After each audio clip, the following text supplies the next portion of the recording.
Hi guys, it's been a while since I've been on, but figured I'd catch y'all up to date. Look at the feverfew. Oh my gosh, look at that. It's wonderful. And right next to that, you see that little patch of green there? That is parsley. And look at the lilies. Oh my goodness. They are so beautiful and they smell so good. But right now we have rain and we have some thunderstorms and you know all that other good stuff. So give me a minute and I will switch you all around and give you the rundown of what is going on. All right, so we moved inside. So how are y'all doing? I hope each and every one of you are doing really, really good. So let's get to the rundown, huh? You guys, this has been trying. I'm tried. I think my whole patience level has like reached max capacity, right? So anyhow, what is today? Today is Monday, June 26th. June 7th, I was admitted into the hospital. I went to the emergency room. We'll start off from the beginning. My husband decided, Linda, let's go for a walk. Maybe it'll, help your stomach. I got a gnat in here. And it's driving me crazy. And I gotta kill that thing. But anywho. So we went for a walk. Went for the shortest walk ever. Started coming back. And when you know it, I tossed my cookies like 3 times before I got to the house. Okay? 2 more times before we left to go to the hospital. I said, that's it, I've had enough, let's go. So we went. I went in with abdominal pain. It felt like that my chest was being squeezed. In between my shoulder blades had hurt so bad that it radiated up to my neck, gave me a headache. Yeah, so technically I went in for a GI tract.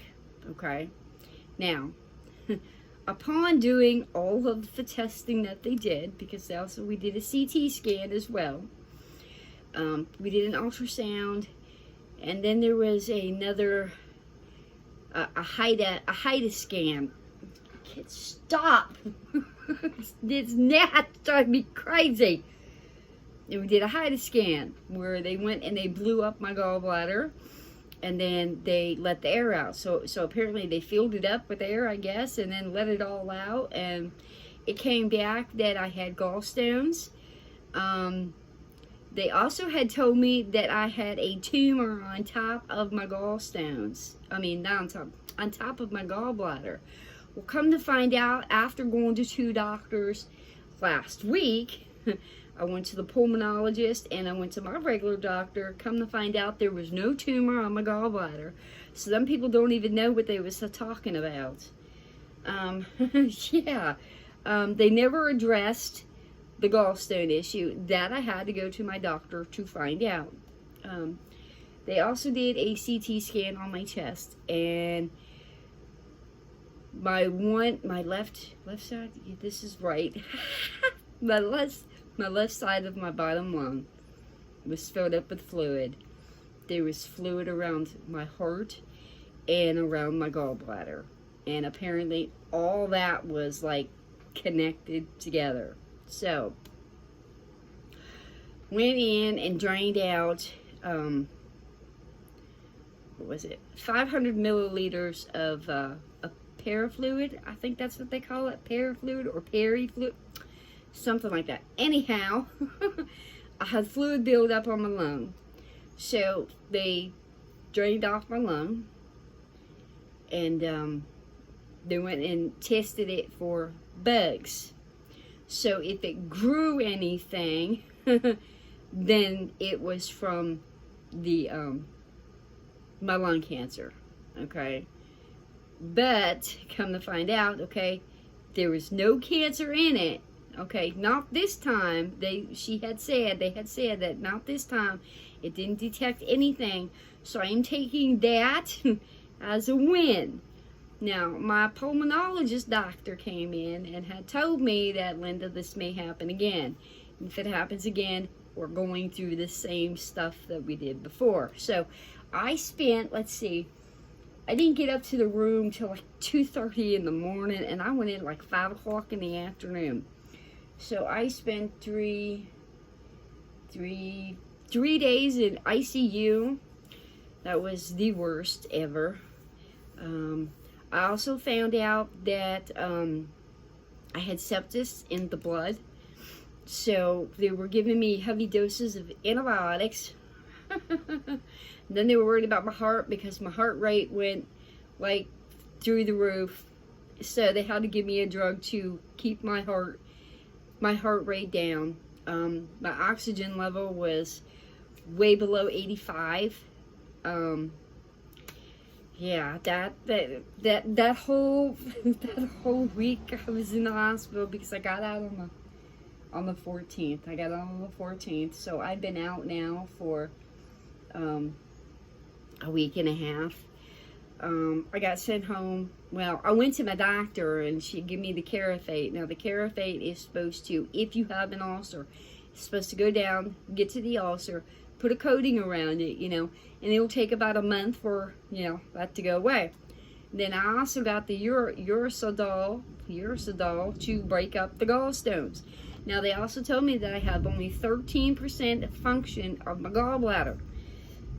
I'm not getting it removed. I'm not doing that because the last time we went and had surgery, all this stuff could, it just erupted like nuts.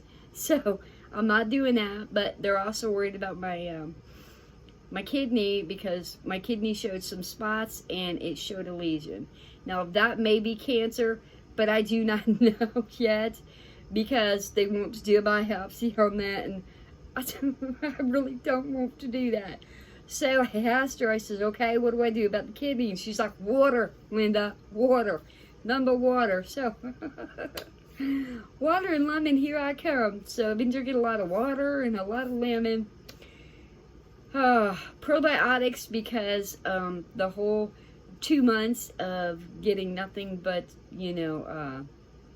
antibiotics has ruined my entire gut health. So now I have to replace everything back into my gut. This is just a hot mess, and I'm so tired all the time, and I've lost interest in doing anything whatsoever. I mean, just nothing. I mean, the only thing I can do that I have been doing is I have been religiously staying in my faith and walking with God. I've been doing devotionals just about every day. There are some days that I can't. There's a lot of days I can't do anything.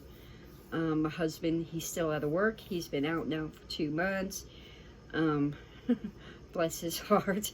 Because I'm the one that's supposed to be taking care of other people. They ain't supposed to be taking care of me, right? I know. Oh my gosh. So that brings me to the last and final thing. I'm going to share downstairs into the basement. I am going to link a GoFundMe. I have a GoFundMe that I have done. I've already put it on Facebook. I am going to show it up here on YouTube. It gives most of my story, the place where I want to go, and how much money it's going to cost me to get down there and do treatments. One good thing is I've been doing more reading and stuff like that. So originally it was supposed to be 2 to 3 months of going down to Houston, okay, and staying there for treatment, but that got changed because now it's 1 to 3 weeks on an outpatient basis down in Texas. What was I gonna say? Yeah, 1 to 3 weeks. This way they'll be able to monitor you and keep an eye on you and make sure that everything is going smoothly. And yeah, right? Okay, yes. And then every 3 months I go back down. I'll have to go back down to Texas and get lab works done and see if anything is doing what it's supposed to be doing. So how do they figure out the treatment? Okay, so there's no chemicals involved whatsoever. This place has an 86% success rate. Like, for real. Even with terminal people, okay? So, I forgot what I was saying. You guys, I don't have a brain. We're on meltdown. We're on meltdown. Oh, yeah.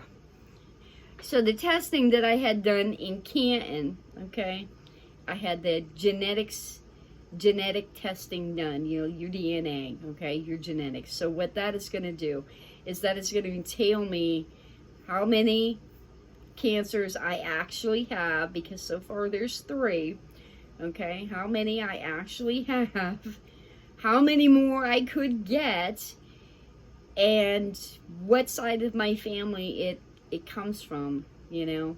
And it also checks for a protein, because from what these people do is they use the genetic marker to find out what protein that you're missing inside of your body, and they develop an antiplastones, okay. And what that does is that goes in and that only destroys the bad cells. So only the cancer cells does it go after, and it attacks. It does not go after anything, no healthy cells. It does not go after your organs or anything like that. Yeah, so I think that'll be a lot better than chemo and radiation and all this other stuff that they want to, you know, like shove down inside that I don't want to do, because I mean, I'm sick now, but it's going to be like really, and I don't want to, you know, I don't want to do that stuff. I don't. I may have a video that I need to share, because my one book is almost done. I do every once in a while pick up a junk book that I had shared a short little video on the junk journal pages. So every once in a while I do that. It is almost done. It's taken me over a month to do it, but you know, hey. Excuse me, I'm sorry. So, guys, that's the gist of everything. I know there's more, but my brain, like I said, it's not functioning right, and I can't really think that good. So I'm not gonna try to hack anything else up here. I'm not. So you guys out there, take care of yourselves, please, please, please. And if you can help out in any way whatsoever, I would greatly appreciate it. When you click the link, it'll take you to the page, and it'll give you a rundown of where everything is going, what more or less is going on. And there is a shareable link, so if you could please share it on any social media that you may have, Twitter, Instagram, you know, whatever. Send it through an email. Yeah, I really want to do this, considering how when I did go to the doctors, they gave me they gave me 6 months to live. But you know what, y'all? There's no time limit whatsoever, is there? No, there is not. So I have my faith. I know where I'm putting my trust at. God willing, God willing, I'm gonna see it through. If for some reason that I do not, and God calls me home early, hey, you know what? I'll be happier than a clam too. Either way, right? So, yeah. Okay, that's it. I'm done. You guys take care of yourselves, and I'll try my best if I can. See you all on the next one. Bye.